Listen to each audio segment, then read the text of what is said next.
Is 10:06, and I call this meeting to order. All right, this is the Committee on Education meeting. I want to thank everyone for joining us here today. No members from the community just yet. Oops, online. Are we on Facebook?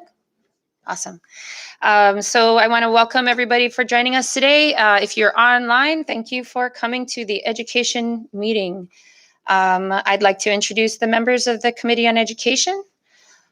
Present with us today, to my left is Representative Ralph Hummel, and to my right, we have Representative Ivan Blanco and Representative Danita Yangtemai.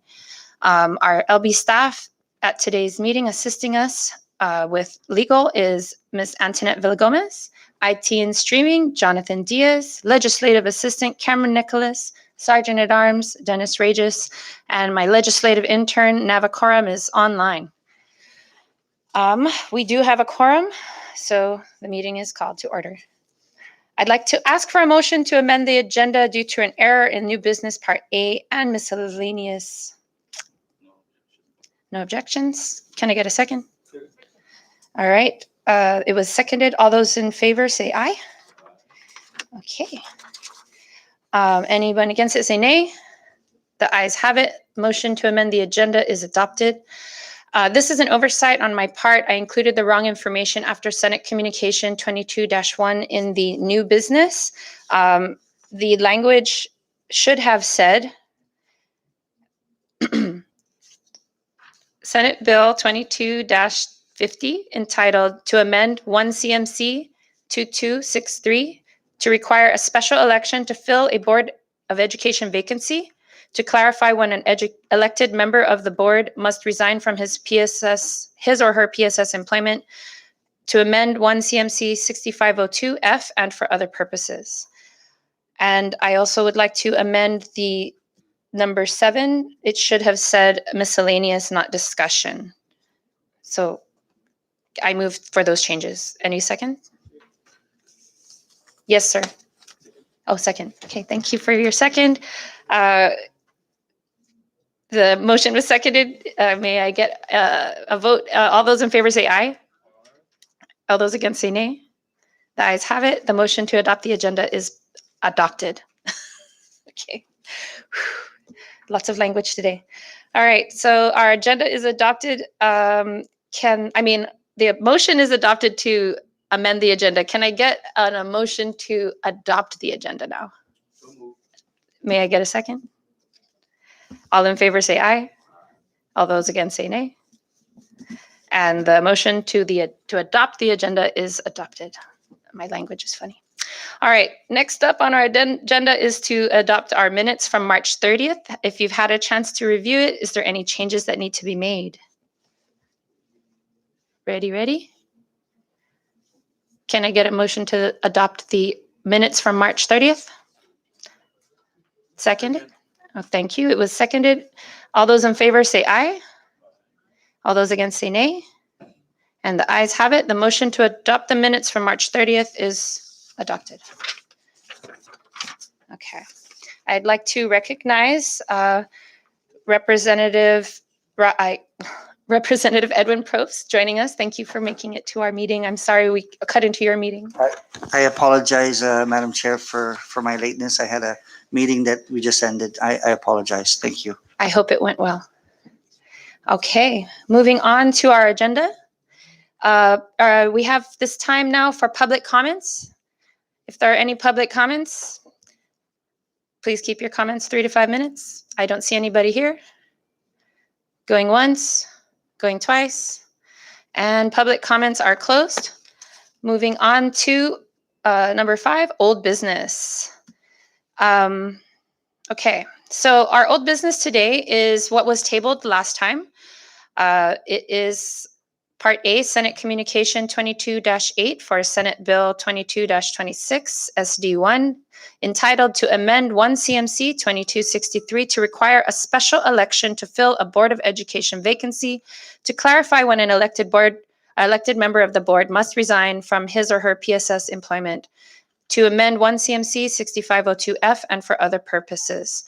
Before we begin discussion, I just want to let you know I did not get any comments from the CEC, but the Senate committee report does have comments from the AG and got a verbal confirmation from the CEC about one of the questions in their committee report about the timeline, changing it from 60 days to a 30-day window to require a special election within 30 days, which the CEC said is a sufficient amount of time to do this.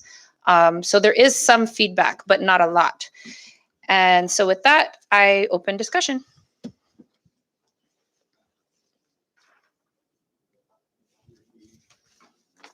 No objections.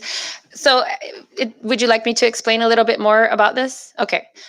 No. So in reading the committee report, what I gathered from it, and also in talking with the author, the main purpose of this bill is to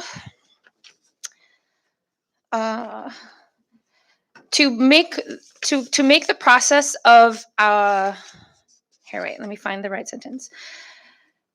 To amend existing statutes for consistency with the NMI Constitution. Basically, the Constitution says that the CNMI Board of Education members shall be elected. And with the things that have happened in the recent years with some members from Tinian not getting elected, the person was appointed. And that was what was the process for replacing a board member when it's not an election. But in order to get us in line with the Constitution, this is what is required, and the AG agrees with that. And so for those reasons, I don't have any amendments to this except for one part that I felt was important, and I thank our legal counsel for encouraging me to continue with my thoughts. On page 2 of the document, there's one line that says, the leaders of each respective community can insist and encourage qualified members of their community to be a candidate for the Board of Education when there's a vacancy. I kind of felt like that sentence isn't really a realistic way for how we can get Board of Education members from or people from our community to run for the Board of Education. I feel like that would also put undue responsibility on the leaders of that community, because it really should come from the community, in my opinion. But that was the only line that I felt I would like to remove. So I guess is that I do a motion to remove that line? Yeah? Yes, sir. Recognize. Just a comment, Chairwoman, because the AG has no objection. My concern is if we do amend this, it goes back to the Senate and it has to come back. And that's okay, or otherwise we can just let it go. And I prefer there's no major issues with the AG. My suggestion to the members is just to pass as is and let the other branches look at it carefully. But since I don't see it, it's not really that. It's not. Because it's only in the findings. Yeah. So it's the intent. It's not really. I guess my point is there is nothing wrong with the intent of the bill. We are correcting. If we are gonna do it, then I'm afraid it goes back and gets delayed, and that's all. That's just a comment. I do agree with what you're saying. I second that. So was that a motion? So I didn't make a motion, so there's nothing to withdraw, correct? Council, are we okay with just letting it go? Is it gonna? It's Yes,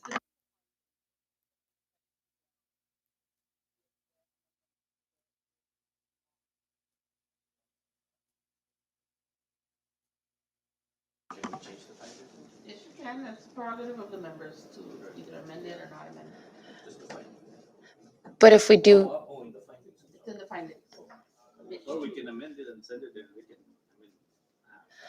I just want to hold bills. I kind of agree with you in that sense, especially because it's not super substantive to changing the actual process. I just don't like the line. So I said it on record. So I'm fine with it now. Okay. So can I get a motion to pass this as is? Seconded. It was seconded. So do we have to do individual voting? Just voice vote? Okay, so we're moving to where the motion is to pass Senate Bill number 22-26 SD1 entitled to amend 1 CMC 2263 to require a special election to fill a Board of Education vacancy, to clarify when an elected member of the board must resign from his or her PSS employment, to amend 1 CMC 6502F, and for other purposes. All those in favor vote, say aye. Anyone against, say nay. And the motion carries. Okay. One down. Moving on to new business. This is the one that we amended, so I apologize if your agenda isn't up to date. We do have someone working on retyping that. Hopefully it'll come out. But we will go on to new business A, Senate Communication 22-21, Senate Bill 22-50, entitled to clarify the NMTI trustee nominating committee provisions by repealing and reenacting 3 CMC 1214114A and for other purposes. Before we open up for discussion, I will update you that I did meet with the author. And he gave me some feedback from comments that came from NMTI after their committee report was completed. And you do have that copy at your table. They offered some language changes that are highlighted. If you can look at that, it's, I don't know what legal will say. What's the different kinds of edits? Like the substantive and what? What is it? Technical versus substantive. So I don't, are these considered technical? Yeah. These, go ahead. They're not technical. They're substantive. Okay, so these are some substantive amendments that were provided by the NMTI. I'm not sure if it was the chairman or the ICEO, but that is something that we can consider. And he also explained that his intent for this bill is to clarify the process of the nominating committee and to break up the language within that first section A, so that it's not all chunked together. In our discussion, I'd like us to also further clarify if we can consider that the type of nominee might be a business person who is a business owner in the CNMI versus employees. And so in our discussion, I'd like you to share what your thoughts are on that. And so I open it up for discussion.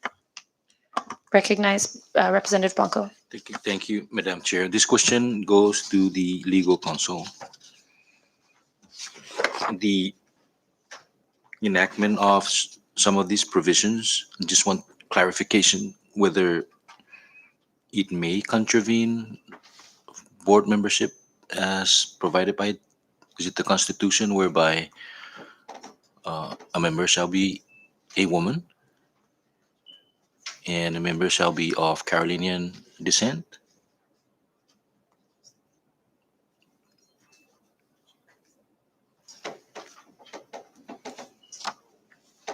Just wanted that clarification because we don't want to. There's no language in here that requires that the Board of Trustees comply with the general appointing principles that we have. Let me just pull it up under.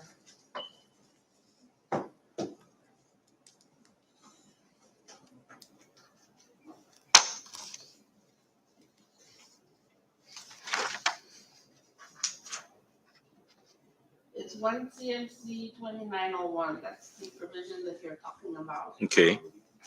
It does not specifically say that the board must comply with 1 CMC 2901, but it also doesn't say that it shouldn't. So it would really be up to the discretion of the governor when appointing. Okay, so The way with some other boards or commissions, we actually add language that says They have to Board comply. of Commissions shall be subject to 1 CMC 2901, and Okay. that will ensure that when the governor is appointing members to this board, that they shall consider all those. Okay. That one shall be a woman, one shall be from each senatorial district, Right. and one shall be of Carolinians. Okay, so further clarification, that is just for a board, but this bill is for a committee within the board. That's the way I'm reading it. So I understand it might not have to No, comply it with will that not. provision, The- yeah? The nominating committee will not Okay. have to comply with Okay. this section. It's the final, the official board that, members that are appointed. The Okay, so, nominating committees, the intent is just for the committee to recommend members to the board, and they can also consider they can also look at 1 CMC 2901 and apply that to the selection of people that they recommend to the governor. okay.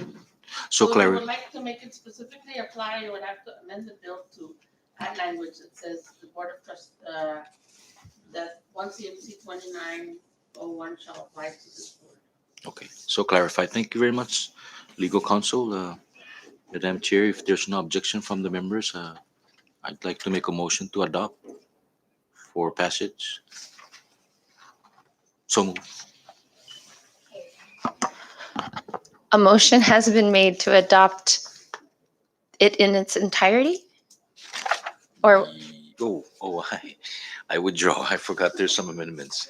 okay, Thank you, Madam Chair. motion withdrawn. I got it. Were you testing me?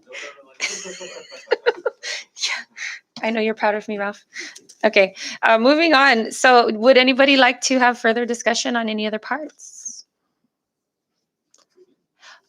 So one of the things that Senator JQ and I discussed was possibly narrowing who could be considered a board member option. So I'd like to ask you to think about it. For example, right now, any person can be chosen to be on the board.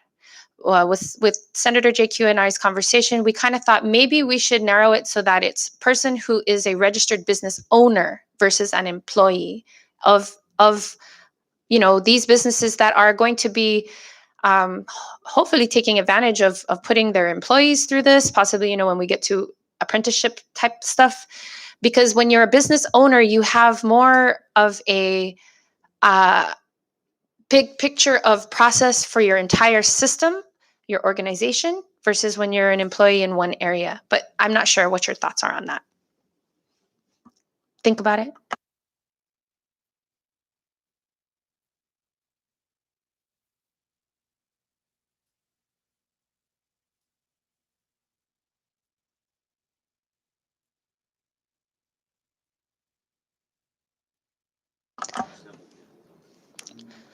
I guess the other side of the argument is by narrowing it down to business owners only, it makes a smaller pool, and then it can also be maybe overwhelming.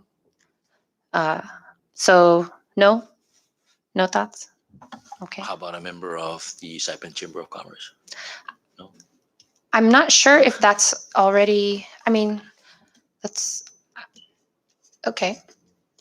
And then that would narrow it down to only members, though, Just for that particular one member, correct?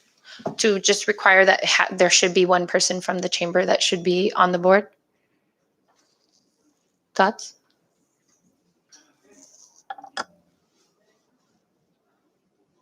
I guess if we narrow it too much, it's harder. All right, there's nothing super compelling. Moving on. Can I get legal? Can I ask with those substantive requests? Shall we discuss the substantive changes then, guys? The language that they change is, how is it substantive? Because it changes it from it makes it called all. That's the word. Well, on page 1, line, what do you call that, 19 and 20, the clarification here is that, I guess the original language was kind of confusing, yeah, so do we need a nominating committee for all the appointees? So we needed to clarify that the nominating committee is only,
just a clarification, again, the word after, just to clarify that it's the governor shall make the appointment after 45 days. Or, sorry, not after, but within 45 days After the vacancy, okay.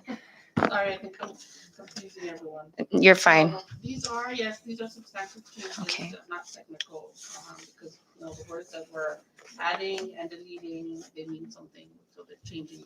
the Big text of it. pieces, Yeah. okay.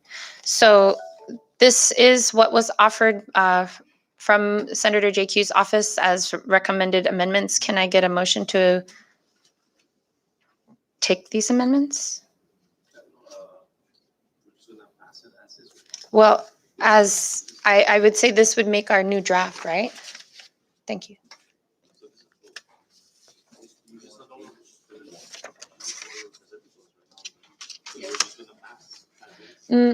No, because what they gave us was in this one, but I met him and he said, here, you might need this for, so this is what we would be, Yes, Yeah. offering, that one as an amendment. for us to use here. For the committee to consider. Yes. Chair, I have no objection. I'm just concerned. So it's okay if we're just gonna substitute the new one? Uh, Or we're just gonna correct it? We can accept the amendments as provided by the. Yes, and then we'll. okay, I just wanna clarify. thank you.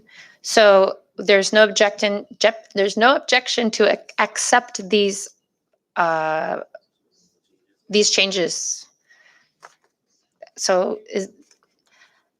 there's no objection. Can I get a second? All right, we got a second. So voice vote. All those in favor to accept these amendments from the Senate? All those in favor say aye. No, not from the Senate. This is from NMTI. I'm sorry, from NMTI. So, sorry. All those in favor to accept the amendments from NMTI say aye. All those against say nay. And motion carried. So now I'm going to ask for a motion to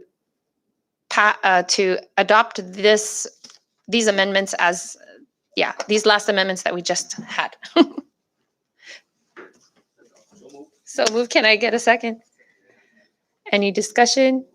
Ready? All right. All those in favor say aye. All those against say nay. And motion carries. Okay, so that one's done. That was the main motion. Yeah.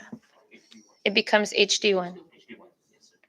So we just adopted Senate Communication 22-1 SB 22-50 to clarify NMTI trustee nominating committee provisions by repealing and reenacting 3 CMC 12114, SB 2250 HD1 to clarify the NMTI trustee nominating committee provisions by repealing and reenacting 3 CMC 12114A and for other purposes. Okay, thank you. Moving on now to miscellaneous communication 22-5 from the CNMI Scholarship Office. They've given us the 2020 citizen-centric report. Is there any discussion?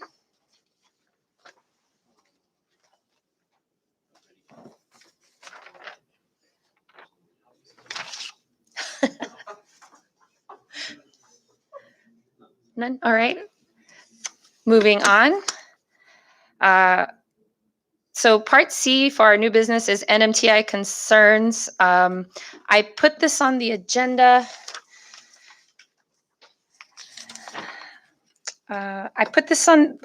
Before we open up for discussion, I want to explain why I bring this topic up and to share with you on the findings I have based on information that I've gathered.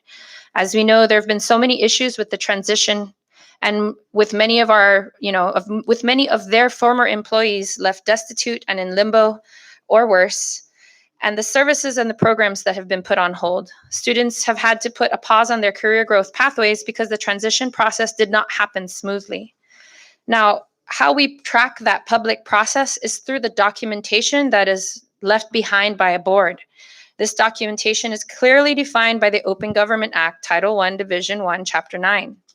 I had submitted 2 Open Government Act requests to NMTI, the first on April 12th and the second on April 23rd. A subsequent request to follow up on missing documentation was sent on May 17th. I've given you guys the handout that looks like this. This one is the one that documents all of the things that were provided to me by the first Open Government Act request. If there's a check mark, it means it was submitted. And if it was blank, it is not there. There's little notes about some things being incomplete. But this is so far what I have received. On June 14th, I did receive a response for my May 17th Open Government Act request, and they sent me this document, which just told me what they could find. So they dug deeper into their documents. I did not receive the actual letters that were found or minutes and meeting agenda, etc., that were found. They did not provide that to me yet. And so it's well over the 10-day requirement. And so that's kind of a concern. But more of a concern is that they're still woefully inadequate and missing several parts. In reviewing the documentation provided by the ICO at the chairman's request, it shows that there's serious issues with adherence to the open government requirements at many levels. If you see one of the handouts that I've given to you, it's a quick chart that records have been made available. We also did our own research to find things. My intern went online to the Marianas Variety database, which has a posted notice of the meetings, and still only turned up what has been found on the list. And you can see a pattern. In reviewing the documents that were provided, there's little or no documentation of action taken during the entire transition period. Yes, meetings took place, but not following the Open Government Act. In the policy 9904, meetings are declared open into the public. Policy 9907, 9908, 9910, and even more alarming is 9914. 9907 being the ordinances, regulations, rules should be adopted at public meetings. Times and places for meetings should be public. The notice, there's lots of missing of notice. And most alarming is the lack of minutes that are available. When you look at the Open Government Act, it's very clear that meeting minutes should be open to public inspection within 30 days of the approval of meeting minutes. But if you're not approving meeting minutes, then there's nothing to inspect. They have not adopted meeting minutes consistently since Chairman Valentino came on board. They do not prepare immediately for adoption on the next meeting, nor have they made them available within 30 days, which the law says they shall provide. So what this tells me, as you know, it tells me that we, nor the public, really knows what could have transpired during the transition, which is where all of this trouble began. At our last meeting on March 30th, Chairman Valentino admitted not keeping minutes during the transition. You can watch it on the YouTube for that last House committee meeting. This is all a clear violation of the Open Government Act, and there's little documentation around the transition other than what was taken in the committees themselves, but nothing officially submitting documents for final action taken during any committee as a whole. So what that tells me is that it's something that puts all the things that happened during the transition in question, because any action taken at those meetings failing to comply with those provisions, it says, shall be null and void. And so this is why I bring this to your attention, and why I also offered up that bill the last session to require board members to have Open Government Act training. So I've also included the option for the 1309 subpoenas and letters in case we decide to pursue this for any action. So with that, I open the floor for discussion. Recognize Representative Yumol. Thank you, Chairwoman.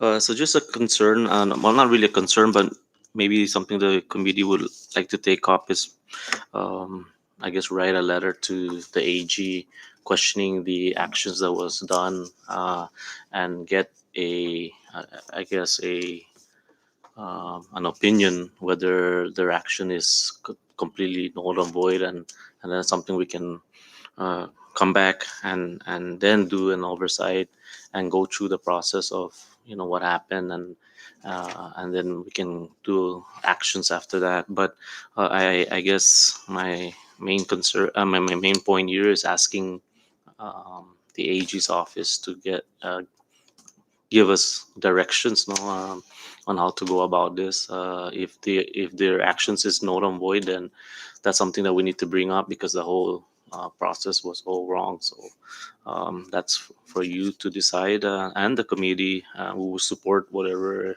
you decide to do. Thank you. Thank you, Representative Umel. Any others? Recognize Representative Probst. Thank you, Chair. So let me get this, like, I'm looking at these meeting minutes, example for the Board of Trustees. So like on March 22, 2021, there's no record of public notice, no record of the agenda, no record of any minutes, no record of any attendance included. Is that correct? It's wrong, Doten. Yeah, I guess the attendance would be in the minutes if there was minutes. I was looking also at attendance because one of their rules is that if you miss 3 meetings in a row, that you might be removed from the board. But there's also process in that, so I was just kind of looking for other patterns. This seems so basic. And if there's no records for anything, then how do we know in fact it took place? Just based on their word? There's got to be more than that. And furthermore, I can't believe it actually happened. That no one in the trustees was aware of this. How about the secretary? Isn't the secretary required to be keeping the minutes and for this documentation? I'm just shocked that it was this bad, and that you've been very patient and kind in expecting all this. But should you decide to move forward with the 1309 letters or any subpoenas, I'm in full support of that. Thank you. Thank you, Representative Probst. Any other discussion? Okay. So it sounds like what I will be doing next is to take up your recommendation, and tell me if I have to ask for a motion, because I don't know. Okay, so I guess I will take up your recommendation to ask a certified question? No, not a certified. Just, okay. Okay, so I will ask the AG's opinion on whether or not the transition process is null and void because they did not follow the Open Government Act in any form that we can document. Okay, thank you. So I guess moving on to the next part of the agenda, or? Yeah. Okay. Part 7 should be miscellaneous, not discussion. So I open it up to miscellaneous.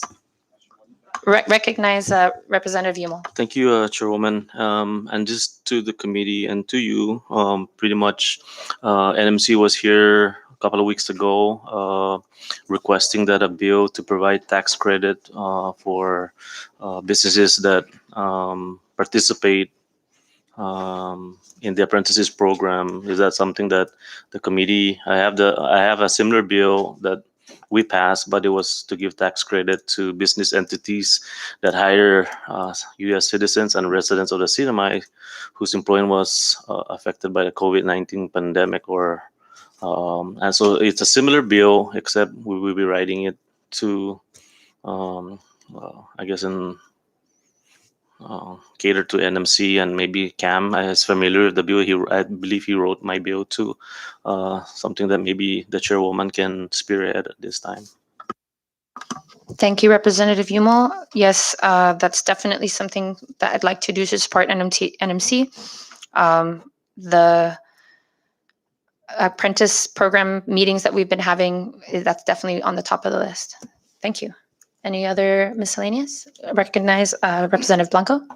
Thank you very much, Madam Chair. I just want to state that I do agree with the floor leader's recommendation that we seek the Attorney General's office for clarification on the items that were mentioned regarding non-compliance with the meeting or OGA or whatnot.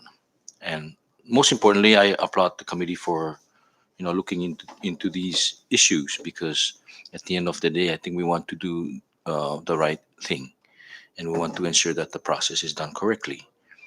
Uh, and ultimately, each member of this committee, we want NMTI to open up and start what it's intended for. And every day that we lose school days is, a day that we're not helping our students. So I hope that in whatever ways we can do to help NMTI open up and begin classes, I think those are steps that we look forward to working with them. And just want to wish everybody a happy Father's Day. Thank you, Madam Chair. Thank you, Rep Blanco. Recognize Rep Yang Tamai. Um, is there any word as to when NMTI will open up? And what is this thing that Mr. Cepeda is going around with? Something like application? I didn't meet with Mr. Vic Cepeda yet regarding that, but I know he's often going around looking to get ETC for them, educational tax credit funding. So I don't know if that's what he's got, but I know that's one of the things that he does a lot, or that's one of his main roles.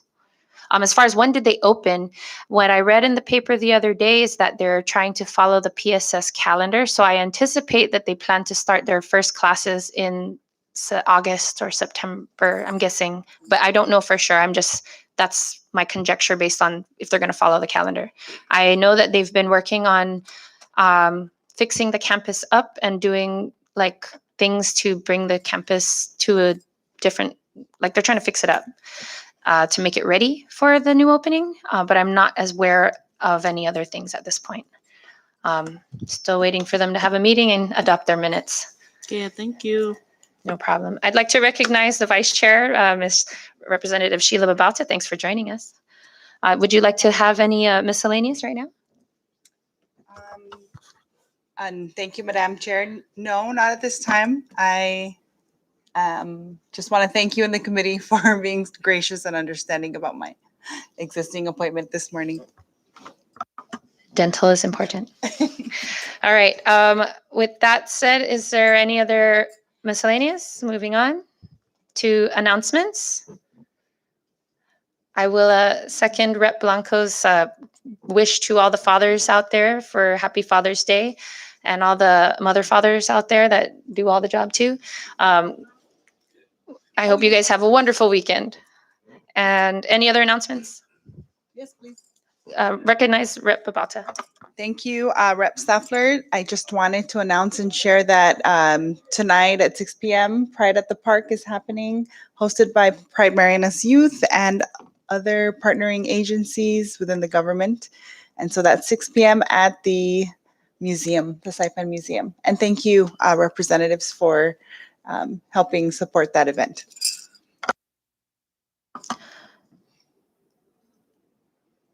Okay, thank you. Sorry, I had a brain fart. And we also have, sorry. Good morning, everyone. The coffee's kicking in. Rep Blanco, what were you reminding me? Yes. Under announcement, I'm trying to understand, is there a holiday today, or is it what? Yeah, I guess we should thank President Biden for recognizing Juneteenth, which is actually on June 19th. And so technically today is going to be a federal holiday, but I guess I don't know for sure if we're getting it. Yeah, it should be today, but I don't know if Speaker's going to give it to us on Monday. And I heard in the executive branch they're getting half day. So yeah, we have agenda today. Okay, so any other announcements? What did you see this announcement just regarding the close of the executive branch at 12 p.m.? The executive branch is closing today at 12 p.m. in observance of Juneteenth, which is a new federal holiday. Thank you, President Biden. Oh, Okay, can I get a movement to adjourn? So move. Yeah, we got some seconds. So all those in favor to adjourn, say aye. All those opposed, say nay. Motion carries, and this meeting is adjourned. Thank you all.